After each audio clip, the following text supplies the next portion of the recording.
This is the Front Stretch on AM 590, brought to you by Joe's Karting, online at joeskarting.com. Welcome to Turn 2, fully stocked by the Party Pantry in Council Bluffs, located just off the beaten path at 35th and 5th Avenue. It's time to find a gas station that won't break the bank with great prices on food, fuel, beer, and so much more. The Party Pantry is where you go to save on some green. Thank you again for sticking with us. I'm Dan Taylor. My good buddy, Buddy Ray, joining us for the Fast Five. And there was a lot of fast drivers that were announced this week as the 2013 NASCAR Hall of Fame nominees. They include notable names as car owners like Richard Childress and Rick Hendrick, drivers like Benny Parsons, Wendell Scott, Rusty Wallace, and I believe there's about 25 names that were announced, and only 5 of them are going to get in for the class of 2013.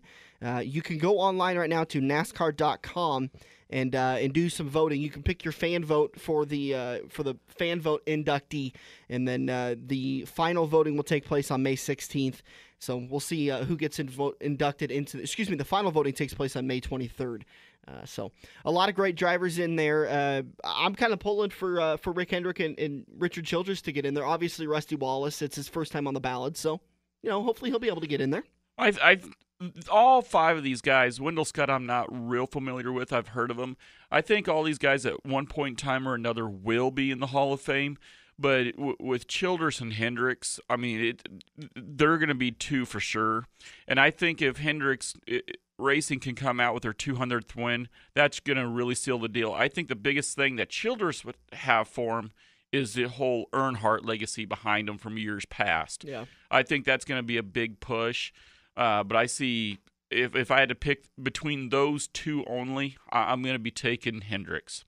Hendricks definitely had a bit more of a illustrious career. I mean, heck, he won 5 championships in a row with old 5-time in the 48. He's won 4 with Jeff Gordon. I mean, the guy definitely knows how to put a winning organization together. Wendell Scott, again, not the most well-known name, but he's going in there as a bit more of a trailblazer because he was the first African-American driver in NASCAR. So You want to induct them because he was the first of something, and he had a pretty good career. Not a most notable career, but you know what? He was the first of his kind. He was the Jackie Robinson of NASCAR. So you want to get him into the Hall of Fame.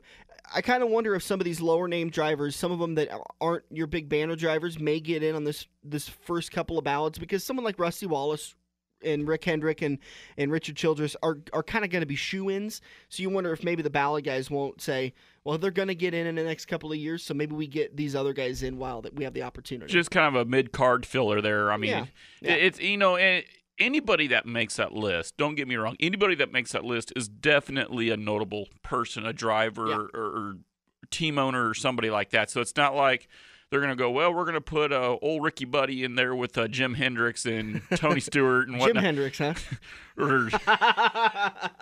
Jim, if you're listening this morning, you owe me big time. Jeez. Well, if he's listening, that's quite the feat because he's been gone for a while. But Jim Hendricks is actually another sport mod driver that I race against. Oh, I thought you were talking about Jimi Hendrix. No. Well, anyways, so you can go to NASCAR.com and do your fan voting on that, and maybe you can help get your favorite driver or car owner in there. As the Fast Five continues, number 2, Tony Stewart, set to head to the White House as he will be honored for being the defending champion of the 2011 NASCAR Sprint Cup Series.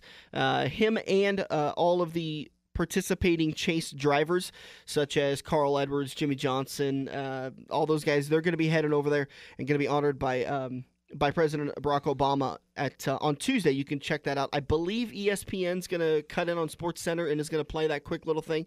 If not, you can go to NASCAR.com. They'll have all the viewing of it. Well, he'll have the presidential limo out there on the front yard. He'll be doing some drifting around the national fountain, and he's going to show the president just what it's like to have some real fun, go play in the dirt. That'll be interesting. It would be pretty interesting to see that if President Barack Obama asks him to go do a couple of cookies out on Pennsylvania Avenue.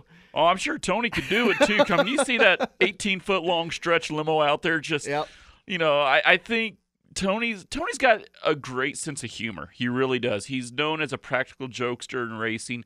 He comes across as a very stern, very strict, very rigid guy.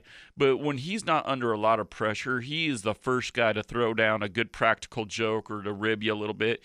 And I could just see him going to the White House and just telling, old Barack, hey, let's take this thing out. Let's go cut a couple of cookies. I could just see him doing something like that. Well, this is Turn 2, fully stocked by the Party Pantry in Council Bluffs, located just off the beaten path, 35th and 5th Avenue. You've got some great prices and a large selection of liquor and booze in their hooch room. It's a cool little location to go to. As always, we do encourage no drinking and driving. Get to the Party Pantry today, 35th and 5th Avenue, and save yourself a couple of dollars. This was kind of an interesting story when I came across the wire on jski.com. The 48 car that was confiscated and eventual fines were levied against the 48 team. The car that ran at Daytona and caused all of that issue at the beginning for Chad Knaus has been sent to the Dale Earnhardt Jr. stockyard, where they send cars to just disappear. And there's been reports, although none of them are confirmed, that race officials have told Hendrick Motorsports, you bring that car back with those C-posts, we're going to go through it again, and this time we're going to do it right. You will not be getting out of your fines. And so Hendrick has said, I would just as soon not have any more issues, and so we're junking that car. That car was set to race at Talladega, as it has the last couple of years, and it raced at Daytona a couple of years. Well, they actually they took quite a few races to get that car to come around and actually be as good as it was. That wasn't like it was a brand spanking new car that they debuted that day and then got caught trying to cheat it up. I mean, there was a progression of time there to where it was new, and then they started doctoring with the body panels and whatnot. What's really interesting is the car that we saw last night at Texas Motor Speedway, that car, in fact, was a brand new car. And to watch them take this car out right away, I was kind of laughing as I'm sitting there, laying on the couch watching the race. I was like, oh, good Lord, can you imagine what's going to happen here in about 2 months, when they start doctoring this car up? If this thing's this fast now on a 1.5 mile track, I mean, this is going to be something to watch. And coincidentally enough, this isn't a part of the Fast Five, but it's a connected story to this 48 being junked. NASCAR has announced that at Talladega, they're coming out with a new way of testing C-posts. Well, gee golly. So this was the two things that they got in trouble with NASCAR. I think is the reason why they lost their appeal process was because it was a visual inspection that it failed, and visual inspections don't hold up into a court, any kind of appeals case. So they've come out with a new template that will hold up to the C-posts, and then the fact that they didn't actually send it through tech was the other reason that got them in trouble. So they said, you bring it through tech, you bring that car through tech, we're going to fail it, because now we've also got a new way of testing those C-posts. So a lot of changes for the super speedways coming just because of that 48 car. Maybe they bought themselves some glasses from lens crafters, and now they're actually going to read the tape measure and look at the templates. Also, you talked to me on Friday, kind of interesting, and we got to do this really quickly. We're running out of time here, but Tony Stewart set to race at Eagle Raceway. We've talked about it a little bit. The NASCAR guys are headed towards Kansas. They're going to be there on Sunday, so Tony's going to come down. What night is he racing? Okay, Tony, this upcoming Friday. He's going to try to be here Friday. He is racing for sure Saturday, and I'm going to quote on dirtdrivers.com, quoting Tony Stewart, I'm not coming to participate, I'm coming to smoke some ass. He's running and gunning. This is one of your opportunities to come down and see a actual NASCAR driver playing down around into the dirt track series, and he's in those sprint cars. The guy's absolutely a terror, not only on the NASCAR track, but also on those World of Outlaw sprint car winner. After this week, the chance to come out on the dirt and play with the dirt, I think is going to do Tony Stewart a lot of good going into Kansas. It seems to be his time to play in the sandbox and get out and have a little bit of fun. That's your Fast Five. We've got to head over to Turn 3 where we're going to talk to Pat Warren, president of Kansas Speedway, about the upcoming changes in the next race and the next weekend, the next couple of weeks. So this is the Front Stretch presented by Joe's Karting on AM 590, Omaha's ESPN Radio.